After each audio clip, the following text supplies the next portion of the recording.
안녕하십니까. 이번 시간에는 제가 치료하는 과정들을 겪으면서 다른 환자분들에게 도움이 될 만한 그런 정보들을 이렇게 모아서 말씀을 드리겠습니다. 환자마다 다르기 때문에 이건 어떻게 보면 저만의 경험이라고도 할 수 있지만 이렇게 경험을 해보니까 당연히 전문 의사 선생님들과 상의를 하고 그분들에게서 나오는 좋은 정보들에 의해서 치료받는 것은 당연하죠. 근데 환자 입장에서는 어느 순간 결정해야 될 일들이 굉장히 다양하게 다가오더라고요. 그래서 저는 거기에 초점을 맞추어서 구안화사에 걸려서 굉장히 당황하게 되어질 수밖에 없는 이런 상황에서 당황하지 마시고 앞에서 이런 과정을 통해서 완치되었다라고 하는 것들을 생각하시고 어딘가 약간은 기대를 언덕 같은 것이 될 수 있다면 괜찮겠다 싶은 생각 때문에 제가 이런 것들을 모았습니다. 모든 질병이 사람에게 다가오면 다 힘들죠. 그러나 특히 구안화사는 심리적, 정신적 충격이 굉장히 크더라고요. 우선 아프고 이런 것들, 통증 이런 것들은 그렇게 심하지 않은데 외형, 특히 얼굴의 모습이 일그러지니까 그 스트레스와 공포감이 굉장히 다가올 수밖에 없는 그런 것이더라고요. 저 같은 경우는 이미 말씀드렸지만 발음하는 것이 굉장히 중요한 언어와 관련되어 있기 때문에 발음이 입술이 통제가 안 되니까 발음이 안 되지 않습니까? 그러면 이거는 이제 제 평생의 직업과 관련되어질 수밖에 없기 때문에 훨씬 더 정도가 심했다라고 생각은 하지만 보통 사람들도 다 그럴 거라고 생각합니다. 매일 아침 또는 하루에도 몇 번씩 거울을 볼 텐데 내 얼굴이 아닌 일그러진 상태를 지속한다면 그 모습은 정말 심리적으로 끼치는 영향이 굉장히 크다고 하지 않을 수 없습니다. 앞에서 저스틴 비버 같은 세계적인 유명한 사람들의 예쁜 젊은 아가씨의 얼굴 아닙니까? 근데 그렇게 한쪽이 일그러져서 무슨 활동을 할 수 있겠습니까? 그러니까 저같이 이제 언어뿐만이 아니더라도 그런 사람들도 아니면 일반 직장에서도 사회생활하는데 굉장히 큰 영향을 주기 때문에 그래서 이렇게 이 자료를 좀 만들어 주어야 되겠다. 만들어 놓고 좀 많은 사람들이 조금이라도 도움이 됐으면 하는 생각에 이렇게 용기를 내게 됐습니다. 첫날 이비인후과에서 치료를 받았는데 선생님이 굉장히 디테일하게 정확하게 잘 짚어주셨습니다. 그래서 주사도 놔주고 또 항염제도 놔주고 여러 가지 약을 처방해 주었는데 특히 이 구안화사는 신경외과와 관련되어 있어서 제가 불안해하니까 그럼 신경외과도 좀 가보시라고 그래서 다녀왔습니다. 근데 거기 갔더니 앞에서 말한 것처럼 신경 전도 검사부터 시작해서 다양한 질문을 하고 확인을 하고 그런 과정을 거쳤습니다. 역시 중요한 것은 이게 중추신경마비냐 말초신경마비냐를 결정하는 것이었고 이 중추신경마비라고 결정이 된다면 그때는 이제 중풍 정도 이상의 모습으로 갈 거니까 그때는 이제 치료법이 달라지겠죠. 그래서 이제 반드시 의사 선생님에게 그것도 전문가에게 진단을 받는 게 중요하다라고 이제 말씀을 드리는 거고요.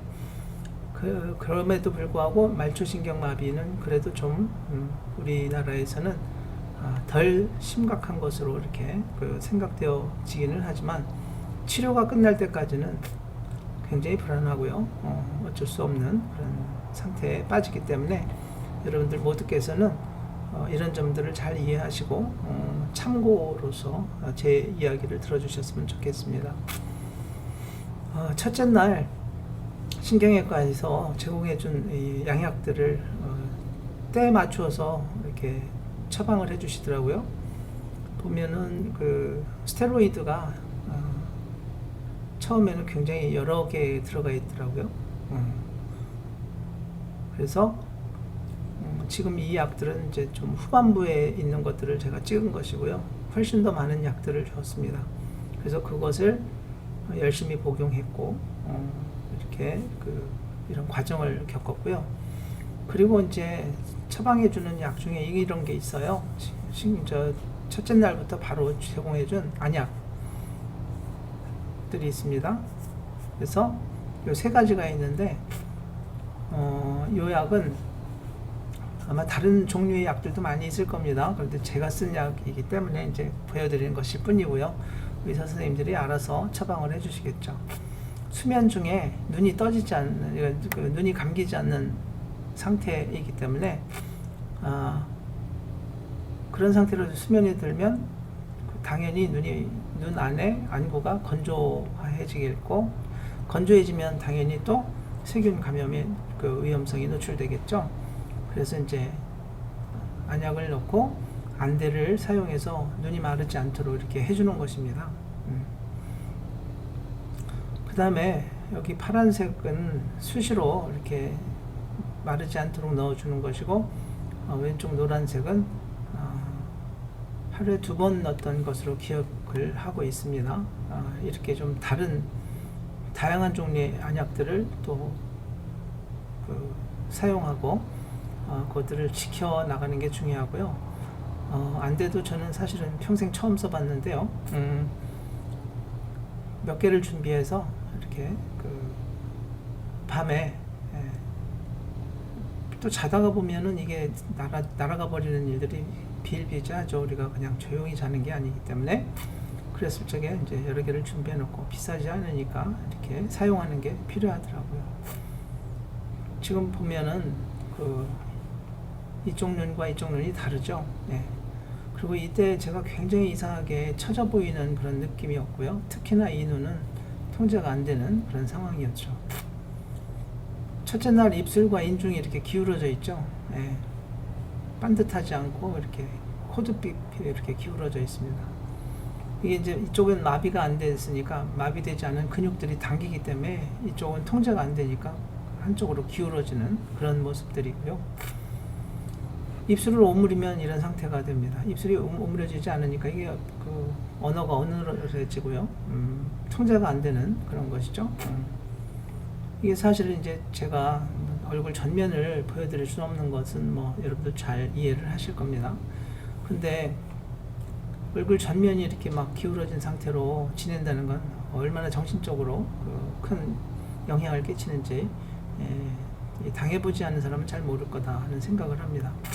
아마 이 강의를 참고하실 분들은 또 부모님이나 또 주변 사람들, 지인들이 이런 것을 겪고 있어서 필요성을 느껴서 들을지도 모르시겠는데, 이런 것들을 좀 잘 염두에 두시고 심리 상태도 이해를 해주시면 좋지 않을까 싶어요. 3일부터 5일까지 고주파 치료, 그리고 침을 통한 치료를 이렇게 계속 받았습니다. 약을 통해서 2주 동안 약을 먹는데 의사 선생님이 그런 얘기를 하시더라고요. 2주 동안 날마다 악화될 것이다, 이렇게 얘기를 하시더라고요. 좋아지는 게 아니라, 약 먹으면 금방 좋아지는 게 아니라 악화될 거라고 그러는데 실제로 그렇더라고요. 2주 정도까지는 계속 악화되는 상황이더라고요. 그래서 무조건 그냥 치료받을 수 있는 모든 치료를 다 받아라. 그래서 앞에서 말씀드린 대로 양방에서 주는 약, 주사, 한방에서 주는 한약도 이렇게 복합 처방 다 했습니다. 근데 이제 우리가 망설이는 거는 이렇게 약을 겹쳐서 먹어도 되나라고 생각을 하게 되는데, 저는 그냥 그렇게 되더라고요. 먹었더니 상관이 없이 그렇게 오히려 도움이 되어져서 이제 완쾌가 되는, 그것도 빠르게 완쾌되는 그런 결과를 낳았습니다. 아마 외국 사람들이 들으면 깜짝 놀랄 일이 아닐까. 특히 저스틴 비버 같은 젊은이가 한 달 안에 이렇게 완쾌가 됐다, 정상적으로 돌아왔다라고 그러면 당장 한국으로 돌아오고 달려오고 싶지 않을까, 이런 생각을 하게 됐습니다. 지금 침 치료를 이렇게 받고 있거든요. 한의원을 방문했더니 거기 세트가 있더라고요. 일주일에 2차례씩 한 달 동안 4주에 걸쳐서 침 치료와 고주파 치료 이런 것들을 받는 세트가 되어 있어서 뭐 값도 뭐 그렇게 비싸지 않아서 무조건 가입하게 됐죠. 다행인 것은 제가 치료했던 신경과 바로 옆에 건물이 또 한의학과가 있어서, 저도 그 동네에 오래 살고 있었지만 거의 15년을 살고 있는데 우리 동네에 그렇게 다양한 종류의 병원이 그렇게 세트가 잘 되어 있는지도 몰랐습니다. 그리고 병원마다 물리치료실이 아주 깨끗하게, 또 좋은 훌륭한 간호사들과 물리치료사들이 대기하고 있는, 그래서 이것은 전 세계 어디에도 내놔도 괜찮겠다는 생각이 들어서 좀 다행이고 감사하다는 그런 생각을 하게 되었습니다. 5일 정도 치료받는데 상태가 좀 악화되어 가고 있죠. 입술을 이렇게 내밀면 기울어져 있고요. 여기는 완전히 이쪽에 끌어당기는 모습 보이죠? 예. 입술이 이렇게 기울어졌다고 한번 생각해 보세요. 식사를 할 때도 이런 모습으로 점점 악화되어 가는 모습을 계속 볼 수밖에 없습니다. 눈을 감으면 이런 상태입니다. 이쪽은 통제가 가능하니까 찡그려지는데 여기는 통제가 안 되니까 안 찡그려져. 여기가 이상이 없는 것처럼 보이기도 하죠. 그러나 이쪽이 이상이 있는 것입니다. 마비가 온쪽은 움직일 수가 없으니까, 그죠? 그래서 이제 저도 불안한 마음에 인터넷도 막 찾아보고 유튜브도 막 찾아보았습니다. 근데 정말로 많은 의사 선생님들이 유튜브에 올려놓고, 또 심지어는 마사지 하는 법도 얼마나 잘 해놨는지 몰라요. 도움도 많이 됐습니다. 정말로. 그래서 지금 우리나라는 이 컴퓨터가 그래도 정말로 세계에서 제일 발달한 나라 중에 하나여서 그 도움도 많이 받았다는 생각도 들고요. 이제 치료받으면서 불안감은 계속 엄습해 오기 때문에 이렇게 운동에 대한 정보도 찾아보고 그랬더니 정말 무수한 정보들이 있더라고요. 그래서 여기 보니까 일산백병원에서 안면마비 운동하는 방법을 올려서 제가 캡처해 놨어요. 이마 위로 올려라, 그죠? 미간 찌푸리기, 눈 아래로 뜨기, 실눈 뜨기, 코평수 확장하기, 콧구멍도 이렇게 불균형하게 되는 거 어쩔 수 없는 거죠. 코 찡긋하기, 가볍게 미소 짓기, 크게 미소 짓기, 아이오 잇몸 모양 만들기, 좌우볼에 바람 넣기. 이게 안 되죠. 바람 넣는 거 물도 못 먹고요. 윗입술에 바람 넣기, 아래 입술에 바람 넣기, 혀 좌우 볼 마사지하기, 휘파람 불기. 심지어는 손가락을 입안에 넣어서 좌우 볼을 마사지하고 싶은 그런 충동도 느낍니다. 만져보면 그게 느껴져요. 그래서 휘파람은 당연히 안 부러집니다. 이 휘파람은 굉장히 우리가 평상시 휘파람 잘 부는 거 아무것도 아니라고 생각했는데 나중에 생각해 보니까 그것도 굉장한 축복이더라고요. 어느 정도 시간이 지나서 완쾌가 되어야 휘파람도 불 수 있습니다. 이거 다 우리가 편할 때 아무 때나 할 수 있는 일들이지만 이때는 이것이 안 되는 게 얼마나 좌절감을 주는지 모릅니다. 7, 8일째 치료받으면서 이마에 주름이 잡히지 않는 쪽이 여전히 나타나며 치료의 진전은 나타나지 않습니다. 여기 보면 이쪽은 주름이 있는데 이쪽은 주름이 없죠. 그렇죠? 이렇게 주름, 앞에서 한번 말씀드렸었죠. 이마의 주름을 자유자재로 지을 수 있는 게 오히려 불안한 거라고.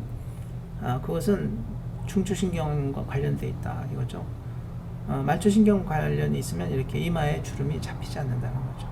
이 역설 같죠? 아이러니한 그런 상황입니다. 8일째 치료받으면서 제가 앞에서 말씀드린 것처럼 몸에 차가운 냉기를 느꼈어요. 그래서 맥반석 온열치를 활용하기 시작했죠. 그러니까 이제 한의원에서 고주파 치료를 받는데 얼굴만 해주더라고요. 당연하죠. 그 비용도 많고 간호사가 매달려서 그걸 한동안 해줘야 되는 거기 때문에 다 비싼 비용이 드는 거죠. 장치도 그렇고요. 침 치료가 받기 전에 고주파 치료를 해주는데, 그리고 이제 거기에서 아이디어를 또 하나 얻었고, 지난번 말씀드린 것처럼, 갈비를 먹으러 이렇게 갔는데, 거기서 숯불 갈비를 먹게 됐는데, 그 숯불이 이렇게 앞에 있으니까 너무 얼굴이 따뜻하고 편안함을 느껴서, 이게 참 좋은 것이구나 싶은 생각을 하고 있었어요. 평상시보다 훨씬 더 이게 정말 기분 좋게 느껴지더라고요. 그래서 집으로 돌아오면서 갑자기 그 생각이 나는 거죠. 숯불 가마에 들어가고 싶다. 들어가서 온몸에 있는 냉기를 좀 팍 뺐으면 좋겠다. 막 이런 충동이 막 생기더라고요. 그래서 바로 이제 수소문해서 보니까 코비드 때문에 장사가 안 되니까 우리 주변에 있는 수많은 목욕탕들이 문 닫았고요. 영업을 못 하는 거죠. 글쎄요, 이제 제가 지금 지금 이런 방송을 할 때는 인플레이션이 또 너무 심해져서 또 그런 문제들이 생기고요. 그래서 이제 생각한 것이, 한 10여 년 전에 제 친척들과 함께 놀이 삼아서 이런 데를 한번 가본 적이 있었거든요. 외국에 살고 있는 누님이 머리가 너무 아파서 들어오셨는데, 그때 여기를 같이 가서 이렇게 좀 몸을 데운 적이 있는데 너무 좋아하시더라고요. 심지어는 거의 800도 다 되는 온도가 되는 맥반석에 머리를 너무 많이 갖다 대서 막 거기서 연기가 날 정도로, 그래서 제가 깜짝 놀라서 누나 연기가 난다고 그랬더니 괜찮대, 너무 시원하다 이렇게 얘기하는 걸 보고, 우리 옛날 조상님들이 살아온 방법들이 뭔가 굉장히 큰 좋은 점들이 많이 있구나라는 생각들을 하게 됐고, 저도 그래서 이것을 10번을 끊었어요. 그리고 한 번 9번을 이렇게 간 적이 있습니다. 한 번은 형님을 모시고, 형님도 몸이 안 좋으신 분이 있어서 역시 모시고 간 그런 일들이 있었습니다. 여러분들도 참고해 주시기 바랍니다. 우리나라에는 이런 참 다양한 이런 시스템들이 있죠. 온돌 같은 경우도요, 브리타니카 사전에 올라갈 정도로 우리나라 고유의 전통적인 온돌 시스템, 이런 시스템을 우리가 갖고 있지 않습니까? 그래서 한반도에서 살기가 굉장히 힘든 나라라는 것을 생각하죠. 여름에는 거의 37, 8도씩 오르내리고 겨울에는 영하 3, 40도까지 내려가지도 않습니까? 그죠? 저 남쪽은 덜하지만 중부 지역만 하더라도 군대가 다녀온 사람들은 아마 그런 것을 뼈속 깊이 느끼지 않을까, 이런 생각이 듭니다. 자, 또 시간이 되어서 이번 강의는 여기까지 하고요. 바로 이어서 또 치료 과정에 대해서 말씀드리도록 하겠습니다. 잘 들어주셔서 감사합니다. 잠시 후에 또 뵙겠습니다.